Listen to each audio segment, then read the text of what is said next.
اپنا کوئی مر جائے تو ہمیں پوری زندگی صبر نہیں آتا۔ زندگی میں مصروف ہونے کا مطلب کسی کی یاد، ساتھ اور محبت سے غافل ہونا نہیں ہوتا۔ اور جو کہتے ہیں نا کہ کسی کے چھوڑ جانے سے کوئی مرتا نہیں، تو آج میں ان سے کہنا چاہتی ہوں کہ مر جانا فقط روح پرواز کر جانا نہیں ہوتا۔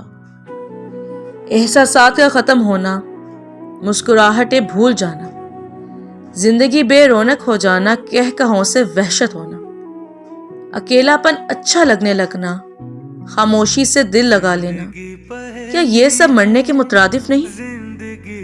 روح نکل جائے تو درد سے چھٹکارا مل جاتا ہے، مگر خدا کی قسم جیتے جی مرنا بہت عذاب دہ ہوتا ہے۔ سانسیں تو چلتی ہیں، روح باقی ہوتی ہے، جسم بھی ہوتا ہے، مگر نہ زندگی ہوتی ہے نہ جینے کی خواہش۔ پھر زندگی صرف گزاری جاتی ہے، زندگی کو جیا نہیں جاتا۔ کیا یہ والی موت روح کے نکل جانے والی موت سے زیادہ تکلیف دہ نہیں؟ کیا اس جیے جانے کو موت نہیں کہا جاتا؟